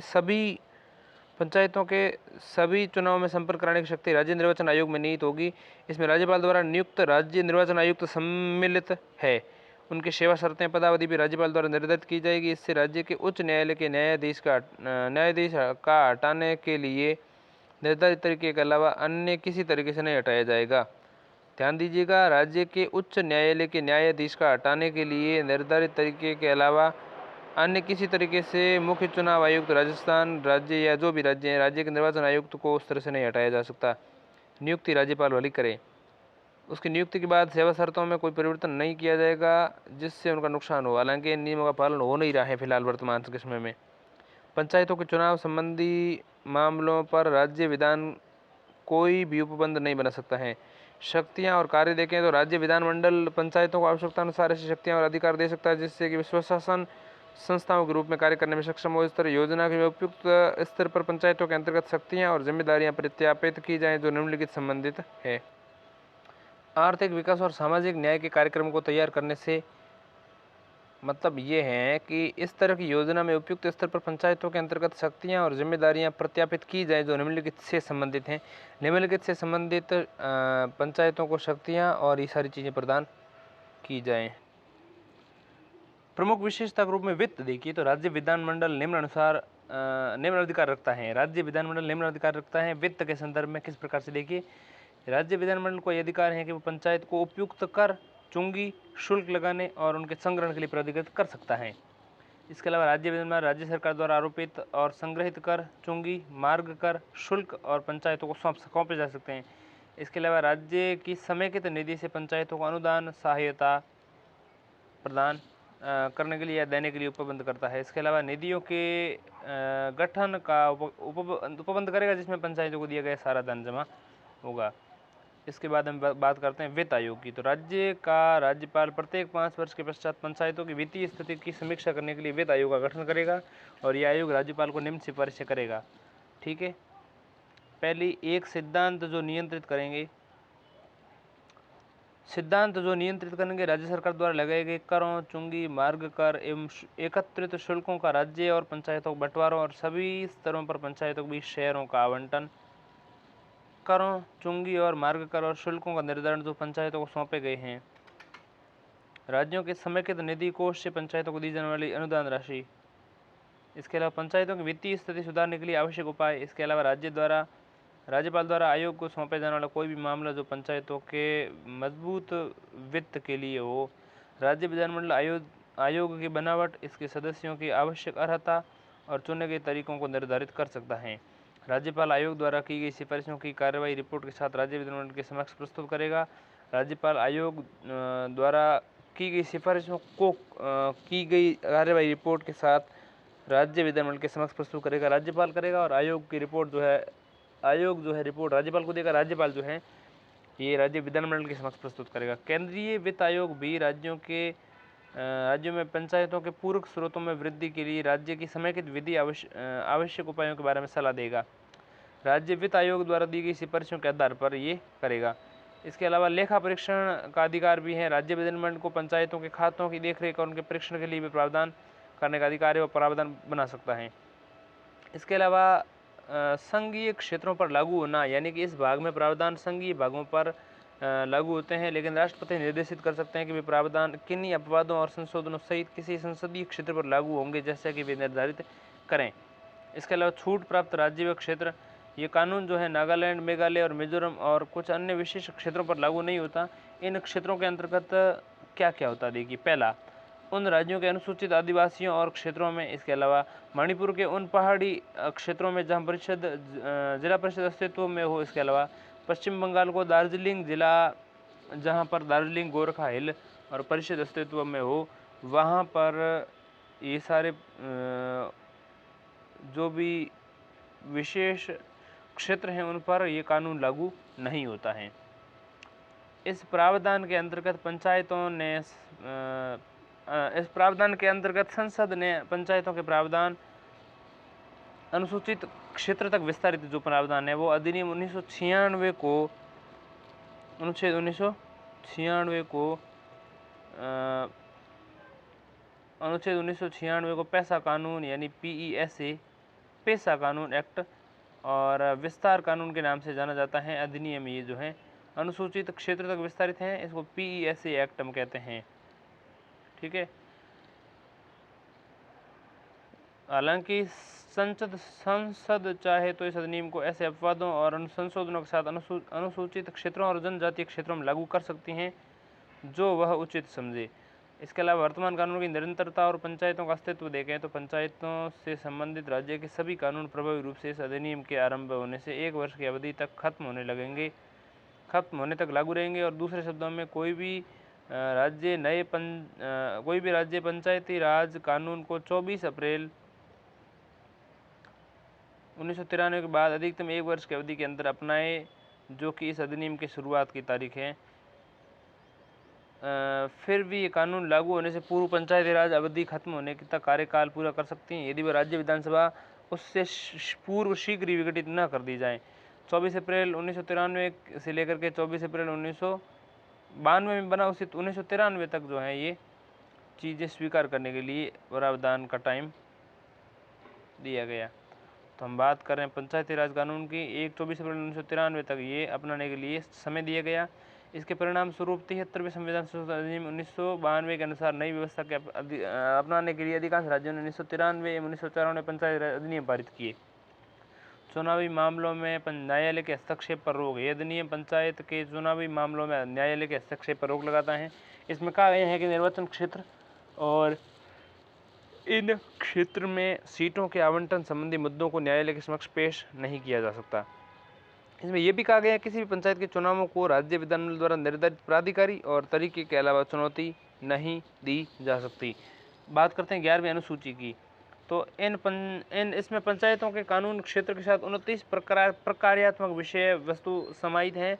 कृषि, जिसमें कृषि विस्तार सम्मिलित हैं, भूमि विकास, भूमि सुधार लागू करना, भूमि संगठन एवं भूमि संरक्षण, लघु सिंचाई, जल प्रबंधन, नदियों के मध्य भूमि विकास, पशुपालन, दुग्ध व्यवसाय तथा मत्स्य पालन। इसके अलावा मत्स्य उद्योग, वन्य जीवन और कृषि, खेती, वनों में। इसके अलावा लघु वन उत्पत्ति, इसके अलावा लघु उद्योग, जिसमें खाद्य उद्योग सम्मिलित हैं। 9 नंबर पे खादी, ग्राम एवं कुटीर उद्योग। 10 नंबर पे ग्रामीण विकास। 11 नंबर पे पीने वाला पानी। 12 नंबर पे ईंधन तथा पशु चारा। 13 नंबर पे सड़कें, पुलों, तटों, जलमार्ग और अन्य संचार के साधन। इसके अलावा 14 ग्रामीण विद्युत, जिसमें विद्युत विभाजन समाहित हैं। 15वां गैर परंपरागत ऊर्जा स्रोत। 16वां गरीबी उन्मूलन कार्यक्रम। 17वां प्राथमिक और माध्यमिक शिक्षा संबंधी विद्यालय। इसके अलावा यांत्रिक और प्रशिक्षण और व्यावसायिक शिक्षा जो है 18वां। इसके अलावा 19वां वयस्क एवं गैर वयस्क औपचारिक शिक्षा। इसके अलावा 20 पुस्तकालय और 21 सांस्कृतिक कार्य, बाजारें, मेले, स्वास्थ्य एवं स्वास्थ्य संबंधी संस्थाएं, जिसमें अस्पताल, प्राथमिक स्वास्थ्य केंद्र और दवाखाने शामिल हैं। इसके अलावा पारिवारिक समृद्धि, महिला एवं बाल विकास, सामाजिक समृद्धि, इनमें विकलांग, मानसिक रोगियों की समृद्धि निहित है। कमजोर वर्ग की समृद्धि, इसके अलावा विशेषकर अनुसूचित जाति जनजाति वर्ग शामिल हैं। इसके अलावा 28वां लोक विभाजन पद्धति और 29वां सार्वजनिक संपत्ति की देखरेख। अब अनिवार्य और स्वैच्छिक प्रावधान देखें तो संविधान के भाग 11 में 73वें संविधान संशोधन अधिनियम के लिए अनिवार्य यानी बाध्यकारी और स्वैच्छिक यानी विवेकाधीन प्रावधानों के अंतर्गत 2 चीज़ें बनाई गई। अनिवार्य प्रावधान कौन कौन से? अनिवार्य प्रावधान कितने हैं? तो अनिवार्य प्रावधानों की संख्या जो है यहाँ पर 11 मैं बता देता हूँ, ध्यान दीजिएगा। पहला प्रावधान है, एक गांव या गांवों के समूह में ग्राम सभा का गठन जो है जरूरी है। इसके अलावा ग्राम स्तर पर पंचायतों, माध्यमिक स्तर पर और जिला स्तर पर पंचायतों की स्थापना जरूरी है। इसके अलावा तीनों स्तरों पर सभी सीटों के लिए प्रत्यक्ष चुनाव जरूरी है। चौथा, माध्यमिक और जिला स्तर के प्रमुखों के लिए प्रत्यक्ष चुनाव जरूरी है। 5वां, पंचायत के प्रत्यक्ष अथवा अप्रत्यक्ष रूप से निर्वाचित अध्यक्ष अथवा अन्य सदस्यों का मताधिकार जरूरी है। इसके अलावा 6ठा, पंचायतों में चुनाव लड़ने के लिए न्यूनतम आयु 21 वर्ष होनी चाहिए। इसके अलावा अनिवार्य सभी स्तरों पर अनुसूचित जाति जनजाति सदस्य प्रमुख दोनों के लिए आरक्षण जो है जरूरी है।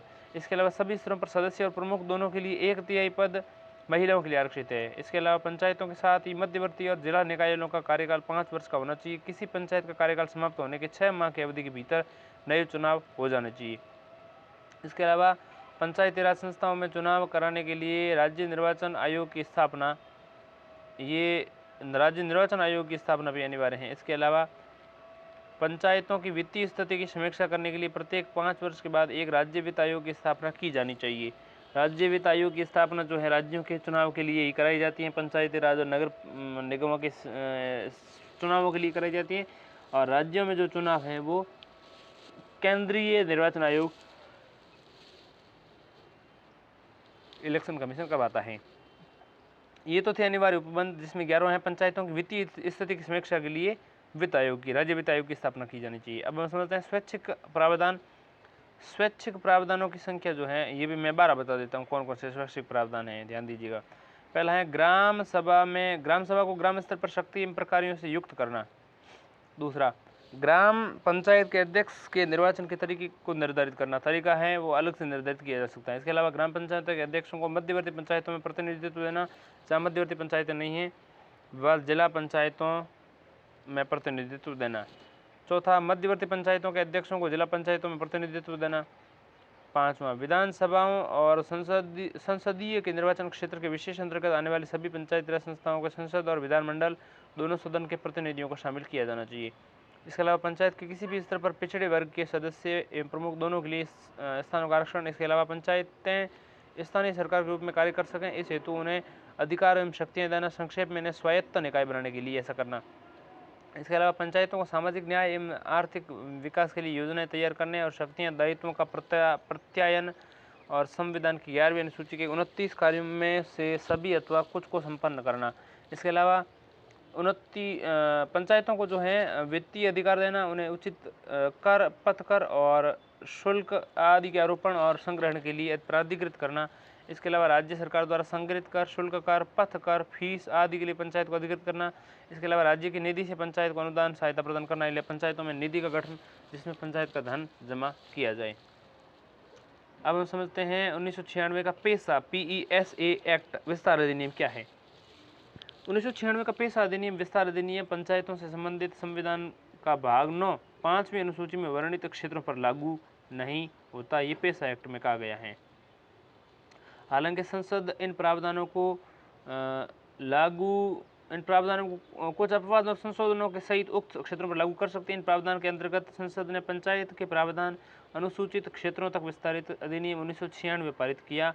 पंचायत के प्रावधान यानी कि पेशा PESA, जिसे पेशा एक्ट अथवा विस्तार अधिनियम के नाम से जाना जाता है। वर्तमान 2019 में 10 राज्यों में 5वीं अनुसूची वाले क्षेत्र आते हैं।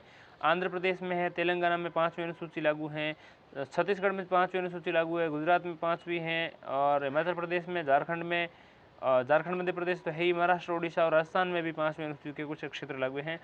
इन 10 राज्यों में अपने पंचायती राज अधिनियमों में संशोधन कर अपेक्षित अनुपालन कानून अधिनियमित किए गए हैं। वर्तमान 2019 में 10 राज्यों में 5वीं अनुसूची क्षेत्र आते हैं। 10 राज्यों में कौन कौन सी 5वीं अनुसूची लगती हैं तो फिर से बता देता हूँ, ध्यान दीजिए। एक तो हमारा राजस्थान है ही, और जस्ट नीचे राजस्थान के बाद है यहाँ पर गुजरात, तो गुजरात है ही, गुजरात के आगे महाराष्ट्र भी है, उधर मध्य प्रदेश आ जाता है, बीच की तरफ जाएं, और मध्य प्रदेश के बाद यहाँ पर आगे देखें तो महाराष्ट्र, आंध्र प्रदेश, तेलंगाना दोनों हैं।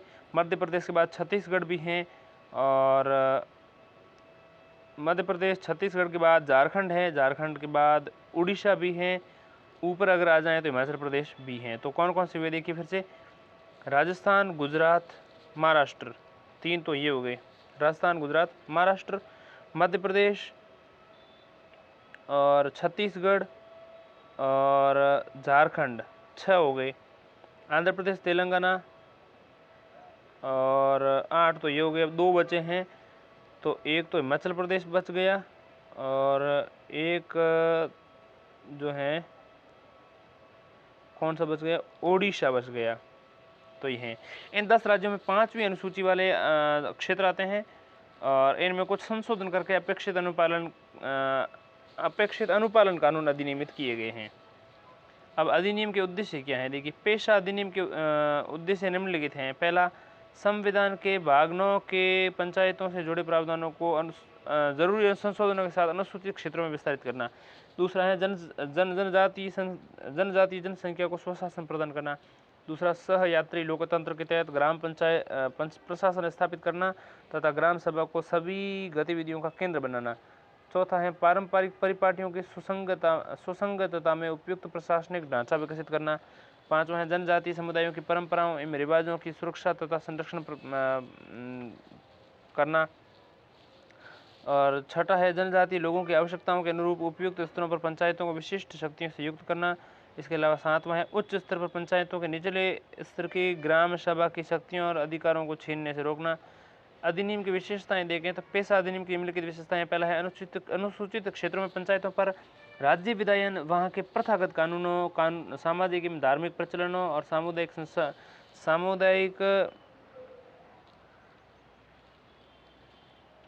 सामुदायिक संसाधनों के पारंपरिक प्रबंधन परिपाटियों के अनुरूप होगा। इसके अलावा दूसरा, ये एक गांव के अंतर्गत एक समुदाय का वास स्थल और वास स्थलों का एक समूह अथवा एक टोला अथवा टोलों का एक समूह, जहां वह समुदाय अपनी परंपराओं और रिवाजों के अनुसार अपना जीवन यापन कर रहा हो, वहाँ उस हिसाब से लागू होगा। इसके अलावा प्रत्येक गांव में एक सभा होगी जिसमें ऐसे लोग होंगे जिनके नाम ग्राम स्तर पर पंचायत के लिए निर्वाचक सूची दर्ज हो। इसके अतिरिक्त प्रत्येक ग्राम सभा अपने लोगों की परंपराओं और प्रथाओं, सांस्कृतिक पहचान और सामुदायिक संसाधन और विवाद निवारण के परंपरागत तरीकों की सुरक्षा एवं संरक्षण के लिए सक्षम होंगी। इसके अलावा प्रत्येक ग्राम सभा सामाजिक एवं आर्थिक विकास के कार्यक्रमों और परियोजनाओं को स्वीकृति देगी। इसके पहले कि वे ग्राम स्तरीय पंचायत द्वारा कार्यान्वयन के लिए हाथ में मिल जाए। प्रत्येक ग्राम सभा जो है, प्रत्येक ग्राम सभा में दो चीज़ें हैं, एक तो सामाजिक, आर्थिक एवं राजनीतिक कार्यक्रमों और परियोजनाओं को स्वीकृति देगी इसके पहले कि वे ग्राम स्तरीय पंचायत द्वारा कार्यान्वयन के लिए हाथ में मिल जाए। दूसरा, प्रत्येक ग्राम सभा जो है गरीबी उन्मूलन और अन्य कार्यक्रमों के लाभार्थियों की पहचान के लिए जिम्मेदार होगी। इसके अलावा छठा बिंदु है, प्रत्येक पंचायत उपरोक्त योजनाओं, कार्यक्रमों एवं परियोजनाओं के लिए निधि में उपयोग संबंधी प्रमाण पत्र सभा में प्राप्त करेगी। इसके अलावा प्रत्येक पंचायत में अनुसूचित क्षेत्रों में सीटों का आरक्षण उन समुदायों की जनसंख्या अनुपात में होगा जिनके लिए संविधान में भाग 9 के आरक्षण की व्यवस्था की गई है। हालांकि अनुसूचित जनजातियों के आरक्षण की कुल सीटों के आधे यानी 1/2 से कम नहीं होगा। इसके अतिरिक्त पंचायतों के हर स्तर पर अध्यक्षों की सभी सीटें अनुसूचित जनजातियों के लिए आरक्षित होंगी। इसके अलावा जिन अनुसूचित जनजातियों का प्रतिनिधित्व मध्यवर्ती स्तर की पंचायत या जिला स्तर की पंचायत में नहीं है, उन्हें सरकार द्वारा नामित किया जाएगा, किंतु नामित सदस्यों की संख्या पंचायत में निर्वाचित कुल सदस्यों की संख्या के 1/10 विभाग से अधिक नहीं होंगी।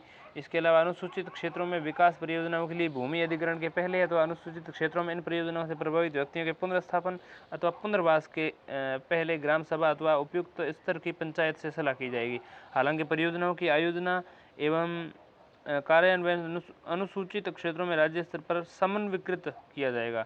इसके अलावा अधिसूचित क्षेत्रों में लघु जल स्रोतों के आयोजना के लिए आयोजना एवं प्रबंधन की जिम्मेदारी उपयुक्त स्तर के पंचायत को दी जाएगी। अधिसूचित क्षेत्रों में छोटे स्तर पर खनिजों का खनन संबंधी लाइसेंस और खनन पट्टा प्राप्त करने के लिए ग्राम सभा अथवा उपयुक्त स्तर पर पंचायत की अनुशंसा प्राप्त करना अनिवार्य होगा। इसके अतिरिक्त देखें तो छोटे स्तर पर खनिजों की नीलामी द्वारा दोहन के लिए रियायत प्राप्त करने के लिए ग्राम सभा अथवा उपयुक्त स्तर की पंचायत की पूर्व अनुशंसा अनिवार्य होंगी। जबकि अनुसूचित क्षेत्रों में पंचायतों को स्वशासन की संस्थाओं के रूप में कार्य करने के लिए अधिभार संपन्न बनाया जा रहा है। राज्य विधायिका ये सुनिश्चित करेगी कि उपयुक्त स्तर पर पंचायत तथा ग्राम सभा को राज्य विधायिका ये सुनिश्चित करेगी। क्या क्या सुनिश्चित करेगी, मैं 5, 7, 8 बिंदु जितने भी बताता हूँ। देखिए, राज्य विधायिका सुनिश्चित करेगी कि ग्राम पंचायत स्तर पर क्या क्या होना चाहिए। पहला, किसी नशीले पदार्थ की बिक्री अथवा उपयोग को रोकने अथवा नियमित करने के लिए प्रतिबंधित करने का अधिकार होगा उसको। इसके अलावा छोटे स्तर पर वन उपज के स्वामित्व होगा उसको। अनुसूचित क्षेत्रों में भूमि से अलगाव की रोकने की शक्ति होगी। साथ ही अनुसूचित जनजाति की गैर कानूनी ढंग से बेदखली के पश्चात वापस भूमि प्राप्त करने के लिए आवश्यक कार्रवाई का अधिकार होगा। इसके अलावा ग्रामीण हाट बाजारों के प्रबंधन की शक्ति होगी। अनुसूचित जातियों को पैसा उधार देने के मामले में नियंत्रण रखने की शक्ति होगी। इसके अलावा सभी सामाजिक क्षेत्रों में कार्यरत संस्थाओं एवं पदाधिकारियों पर नियंत्रण रखने की शक्ति होगी। इसके अलावा स्थानीय योजनाओं तथा ऐसी आयोजनाओं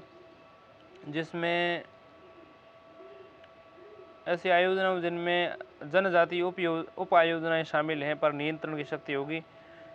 इसके अलावा राज्य विधायन के अंतर्गत ऐसी व्यवस्था होगी जिससे वह सुनिश्चित की जा सके कि उच्च स्तर पर पंचायतें निचले स्तर की पंचायतों ग्राम सभाओं के अधिकारों का हनन अथवा उपयोग नहीं कर रही हो। इसके अतिरिक्त अनुसूचित क्षेत्रों में जिला स्तर पर प्रशासकीय व्यवस्था बनाते समय राज्य विधायिका संविधान की 6ठी अनुसूची का अनुसरण करेगी। इसके अलावा अनुसूचित क्षेत्रों में पंचायतों से संबंधित किसी कानून का कोई प्रावधान यदि अधिनियम में संगति नहीं है तो राष्ट्रपति द्वारा इस अधिनियम की स्वीकृति प्राप्त होने के 1 वर्ष की समाप्ति के पश्चात लागू होने से रह जाएगा। हालांकि उक्त तिथि के तत्काल के पहले अस्तित्व में रही सभी पंचायतें अपने कार्यकाल की समाप्ति तक चलती रहेगी, बशर्ते उन्हें विधायन द्वारा पहले ही भंग न कर दिया जाए।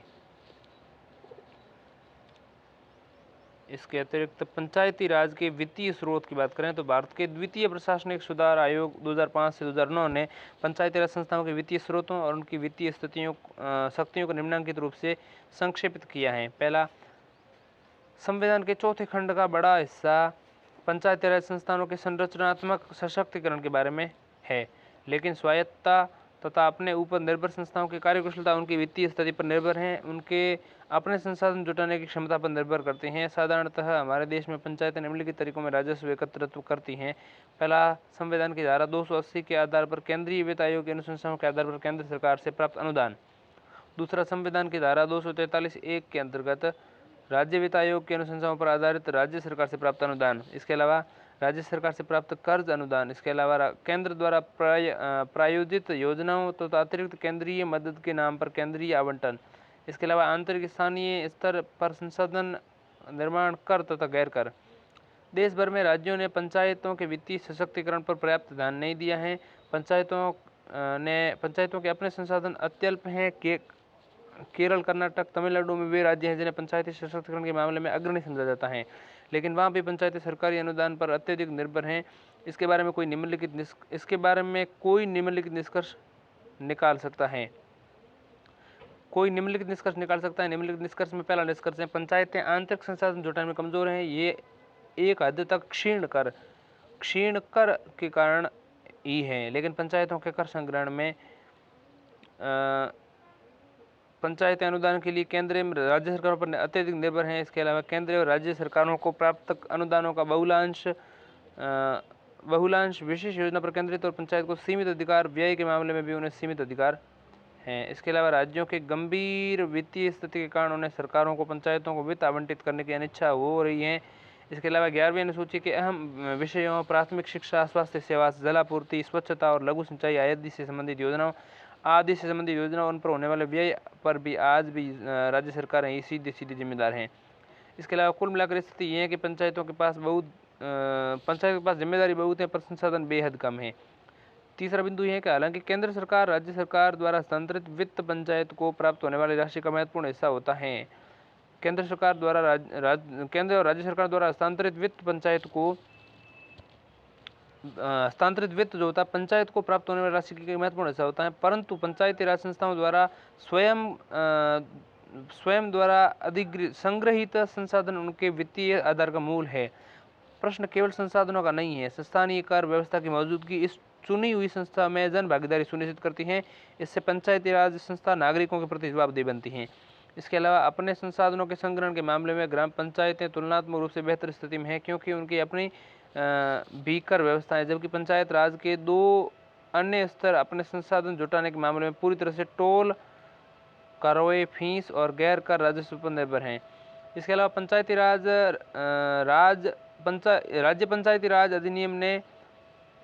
राज्य पंचायती राज अधिनियम ने ग्राम पंचायतों को अधिकांश कराधान के अधिकार दे रखे हैं। माध्यमिक तथा जिला पंचायतों की कर व्यवस्था कर तथा गैर कर दोनों काफ़ी लघु रखी गई हैं, जो कि द्वितीय क्षेत्रों की जैसे कि फेरी सर्विसेज, बाजार, जल तथा संरक्षण सेवाएं, वाहनों का पंजीकरण, स्टैंप ड्यूटी पर और अन्य तक सीमित होते हैं। ठीक है। इसके अलावा कई राज्यों ने विधायनों के अध्ययन से संकेत मिलता है कि कई तरह के कर हैं। शुल्क, मार्ग कर, फीस ग्राम पंचायत के अधिकार क्षेत्र में आते हैं। इनमें अन्य चीज़ों के अलावा चुंगी, संपत्ति, आवास कर, पेशा कर, भूमि कर, वाहनों पर लगने वाले कर, मार्ग कर, मनोरंजन कर, इसके अलावा लाइसेंस फीस, गैर कृषि भूमि कर पर, इसके अलावा मवेशी पंजीकरण फीस, इसके अलावा स्वच्छता, जल निवास संरक्षण कर, इसके अलावा जल कर, प्रकाश कर, शिक्षा कर, शुल्क कर, मेलों और त्योहारों पर कर आदि आते हैं। अब हम समझते हैं अप्रभावी निष्पादन के कारण। 73वें विधेयक 1992 के जरिए संवैधानिक स्थिति तथा सुरक्षा प्रदान करने के बावजूद पंचायती राज संस्थानों का काम संतोषजनक और आशानुकूल नहीं रहा है। निम्न स्तरीय निष्पादन के कारण ये हैं। निम्न स्तरीय निष्पादन का पहला कारण पर्याप्त हस्तांतरण का अभाव है। अधिकतर राज्यों में कार्य फंड और कार्यवाहियों के हस्तांतरण के पर्याप्त उपाय नहीं किए गए हैं ताकि पंचायती राज संस्थाएं अपने संविधान निर्धारित प्रक्रिया संपन्न कर सकें। आगे ये जरूरी है कि पंचायतों के पास अपनी जिम्मेदारियों को पूरा करने का लायक संसाधन होने चाहिए। जहां एक और राज्य वित्त आयोग ने अपनी अनुशंसाएं भेज दी हैं, वहीं दूसरी ओर बहुत ही कम राज्यों ने अपनी पंचायत संस्थाओं को वित्तीय व्यवहार्यता को सुनिश्चित करने के कदम उठाए हैं। दूसरा है नौकरशाही का अत्यधिक नियंत्रण। कुछ राज्यों में ग्राम पंचायतों को अधीनस्थ स्थान दे दिया है, इसलिए पंचायत के सरपंचों को आश्चर्यजनक रूप से अधिक समय प्रखंड कार्यालयों में फंड और या तकनीकी अनुमोदन के लिए जाना पड़ता है। प्रखंड कार्यालय के कर्मचारियों के साथ काम करने के लिए चुने गए प्रतिनिधि ग्रुप में सरपंचों की भूमिका पर आ जाती हैं। इसके अलावा फंडों की प्रकृति, दो तरह के निहितार्थ यहाँ पर हैं। परियोजनाओं के अंतर्गत निर्धारित गतिविधियां और कार्य जिले के सभी हिस्सों के अनुकूल नहीं है। इसका नतीजा यह है कि गैर जरूरी कार्यान्वयन या निधि राशि का अधूरा व्यय। मिलता है। इसके अलावा सरकारी निधि पर अत्यधिक निर्भरता, प्राप्त निधि और सब स्वसंग्रहित निधि की समीक्षा देखा गया है कि पंचायतें सरकारी निधि व्यवस्था पर लागू पूरी तरह से निर्भर है। जब पंचायतें संसाधन स्वयं संग्रहित नहीं कर पाती हैं तो आत्मनिर्भर नहीं रह सकती, विधि से बाहर से निधि प्राप्त करती हैं तो जनता निधि व्यय के सामाजिक अंकेक्षण के लिए नहीं करेगी। इसके अलावा वित्तीय अधिकारों के प्रयोग की अनिच्छा, एक महत्वपूर्ण शक्ति जो ग्राम पंचायतों को हस्तांतरित की गई है वह है संपत्ति पर कर लगाने की शक्ति। व्यापार, बाजार, मेला और अन्य उपलब्ध सेवाओं के लिए कराधान, जैसे सड़कों पर प्रकाश व्यवस्था, सार्वजनिक शौचालय की व्यवस्था। बहुत ही पंचायतें ग्राम सभा की स्थिति। ग्राम सभाओं का सशक्तिकरण, पारदर्शिता, जवाबदेही और वंचित समूह की भागीदारी के मामले में एक सशक्त प्रभावकारी हथियार हैं, लेकिन कई राज्यों के एक्ट ग्राम सभाओं के अधिकारों को स्पष्ट नहीं कर पाए हैं, न ही इन सभाओं के प्रकारों की निर्दिष्ट कार्यवाहियों को स्पष्ट किया गया है। अधिकारियों को दंड देने की व्यवस्था के बारे में भी स्पष्टता नहीं है। समांतर निकायों का गठन। प्रायः समांतर निकायों को त्वरित कार्यान्वयन और बेहतर जवाबदेही की आशा में गठित किया गया, हालांकि न के बराबर प्रमाण और न ऐसे समांतर निकाय स्वयं को विकृतियों, पक्षपाती राजनीति, लूट की बंदरबांट और भ्रष्टाचार और संभ्रांतों द्वारा कब्जे आदि से मुक्त रख पाई हैं। खास अभियान मिशन जो मुख्य कार्यकर्ताओं द्वारा कार्य योजनाओं की अनदेखी कर देते हैं, वर्तमान ढांचे तथा प्रकारों और नवनिर्मित ढांचों और उनके प्रकारों के बीच मेल नहीं बनने देती। समांतर निकाय पंचायती राज संस्थाओं के वैध क्षेत्र का अतिक्रमण करते हैं क्योंकि उनके पास श्रेष्ठतर संसाधन बंदोबस्त होते हैं। कमजोर संरचना। देश में अनेक ग्राम पंचायतों के में पूर्णकालिक सचिव नहीं होते। लगभग 25% ग्राम पंचायतों के पास अपने कार्यालय भवन नहीं होते हैं। अनेक के पास नियोजन, निगरानी आदि के लिए आंकड़े और तथ्य संग्रह नहीं होते हैं। निर्वाचित पंचायती संस्थाओं के अधिकतर सदस्य अर्धशिक्षित हैं, इसलिए अपनी भूमिका, जिम्मेदारी, कार्य योजना, कार्यप्रणाली और व्यवस्था के बारे में अनभिज्ञ रहते हैं। प्रायः सक्षम, आवश्यक व आवधिक प्रशिक्षण की कमी के कारण वे अपने प्रकारों को सही निष्पादन नहीं करते। हालांकि सभी जिला स्तरीय व मध्यवर्ती पंचायतें कंप्यूटरों से संपृक्त हैं, परंतु 20% ग्राम पंचायतें ऐसी हैं जहां कंप्यूटर पर काम करने की व्यवस्था है। कुछ राज्यों में ग्राम पंचायतों के पास कंप्यूटर की व्यवस्था है ही नहीं। अब हम अनुच्छेद बता देंगे। 243 में इसकी परिभाषाएं दी हुई है। 243A में ग्राम सभा दी हुई है, बी में पंचायतों का संविधान दिया हुआ है, सी में पंचायतों का गठन दिया हुआ है, डी में सीटों का आरक्षण दिया हुआ है, ई में पंचायतों का कार्यकाल दिया हुआ है, एफ में सदस्यता से अयोग्यता दी हुई है, जी में पंचायतों की शक्तियों की बात की गई है और प्राधिकार और उनके उत्तरदायित्व की बात की गई है, एच में पंचायतों के कर आरोपण की शक्ति दी गई है, आई में वित्तीय स्थिति की समीक्षा के लिए वित्त आयोग का गठन लिखा गया है, जे में पंचायतों के लेखा अंकेक्षण के बारे में लिखा गया है, के बारे में पंचायतों का चुनाव लिखा गया है, एल संघीय क्षेत्रों में लागू होना लिखा गया है और एम कतिपय मामलों में इस भाग का लागू नहीं होना ऐसा लिखा गया है। इसके अलावा एन में पहले से विद्यमान कानूनों और पंचायतों का जारी रहना लिखा गया है और ओ में चुनावी मामलों में न्यायालयों के हस्तक्षेप पर रोक लिखी गई है। अब अलग अलग राज्यों में इन तीनों स्तरों के अलग अलग नाम हैं, मैं आपको बता देता हूँ। सबसे पहले देखिएगा, हम बात करते हैं आंध्र प्रदेश की, तो वहाँ 3 स्तर हैं पंचायत राज संस्थाओं में। ग्राम पंचायत, मंडल परिषद और जिला परिषद हैं। ठीक, मंडल परिषद, जिला परिषद ऐसा लिखा गया है। अरुणाचल प्रदेश में, आंध्र प्रदेश के बाद अगर ऊपर चले जाए अरुणाचल प्रदेश में, तो वहाँ इसके नाम है ग्राम पंचायत, अंचल समिति, जिला परिषद। और जस्ट नीचे अरुणाचल प्रदेश के जस्ट नीचे असम में वहाँ है तो गोवन पंचायत, ग्राम पंचायत को वहाँ गोवन पंचायत, अंचल समिति जो अरुणाचल प्रदेश में उसको वहाँ आंचलिक पंचायत और जिला परिषद। तो अरुणाचल प्रदेश में ग्राम पंचायत और असम में गोवन पंचायत। अरुणाचल प्रदेश में अंचल समिति, जबकि असम में आंचलिक पंचायत, और अरुणाचल प्रदेश में जिला परिषद और असम में जिला परिषद। बिहार में और आसपास के राज्यों में बात करें तो बिहार में ग्राम पंचायत, पंचायत और जिला परिषद। ठीक है। छत्तीसगढ़ में ग्राम पंचायत, जनपद पंचायत और जिला पंचायत। गोवा में ग्राम पंचायत और जिला पंचायत 2 ही हैं। गुजरात में ग्राम पंचायत, तालुका पंचायत और जिला पंचायत। हरियाणा में ग्राम पंचायत, पंचायत समिति, जिला परिषद। हिमाचल प्रदेश में ग्राम पंचायत, पंचायत समिति, जिला परिषद। झारखंड में ग्राम पंचायत, पंचायत समिति, जिला परिषद। कर्नाटक में ग्राम पंचायत, तालुका पंचायत, जिला पंचायत। केरल में ग्राम पंचायत, प्रखंड पंचायत, जिला पंचायत। मध्य प्रदेश में ग्राम पंचायत, प्रखंड पंचायत, जिला पंचायत। महाराष्ट्र में ग्राम पंचायत, पंचायत समिति, जिला परिषद। मणिपुर में ग्राम पंचायत और जिला पंचायत दो ही हैं। ओडिशा में ग्राम पंचायत, पंचायत समिति, जिला परिषद। इसके अलावा पंजाब में ग्राम पंचायत, पंचायत समिति, जिला परिषद। राजस्थान में ग्राम पंचायत, पंचायत समिति, जिला परिषद। सिक्किम में ग्राम पंचायत, जिला पंचायत दो ही हैं। तमिलनाडु में ग्राम पंचायत, पंचायत संघ और जिला पंचायत। तेलंगाना में ग्राम पंचायत, मंडल पंचायत, जिला पंचायत। त्रिपुरा में ग्राम पंचायत, पंचायत समिति, जिला पंचायत। उत्तर प्रदेश में ग्राम पंचायत, क्षेत्र पंचायत, जिला पंचायत।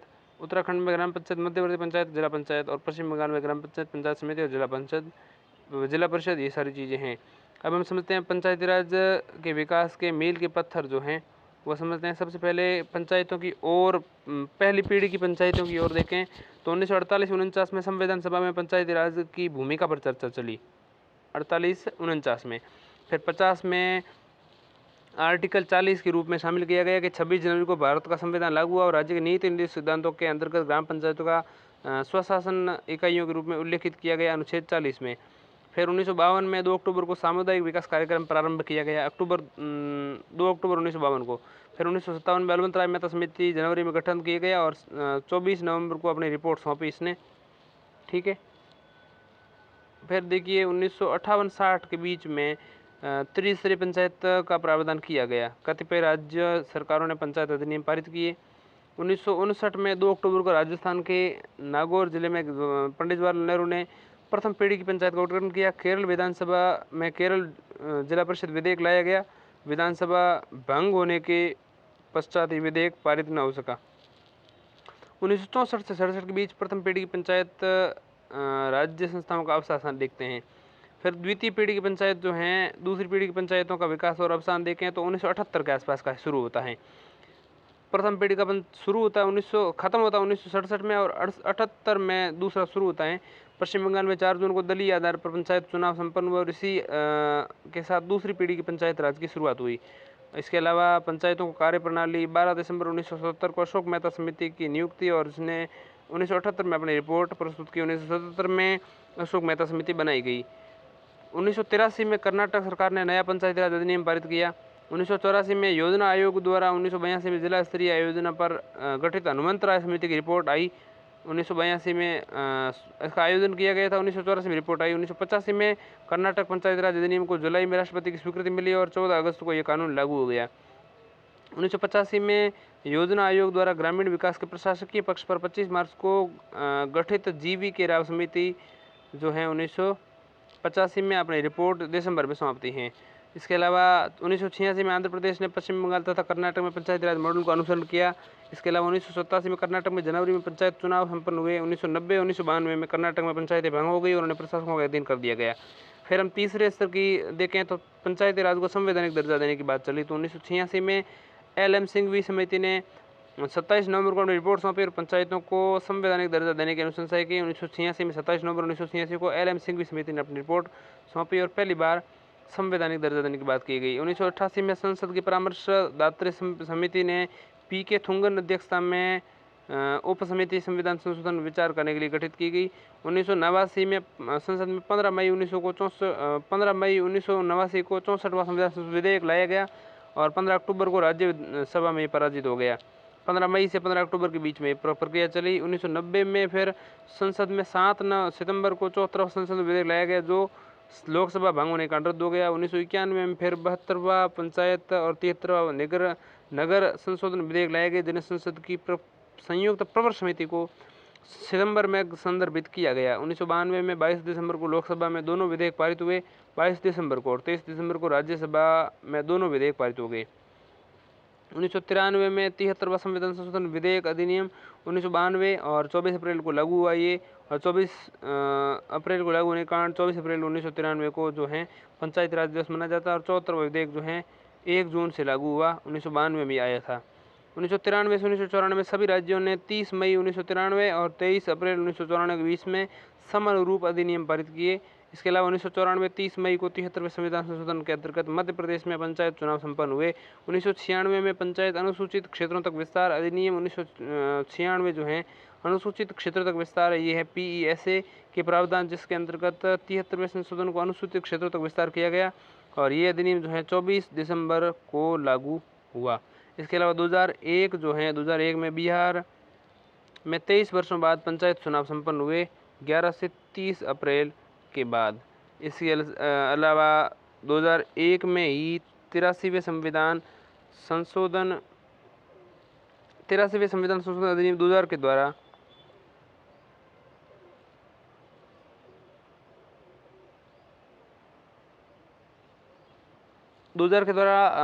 अनुच्छेद 243 संशोधन लाया गया जो अरुणाचल प्रदेश के बारे में था और अनुसूचित जनजातियों के आरक्षण से संबंधित आज तक बचे हुए एकमात्र राज्य में नई परिस्थितियों पंचायत चुनाव कराने का मार्ग प्रशस्त इसने किया।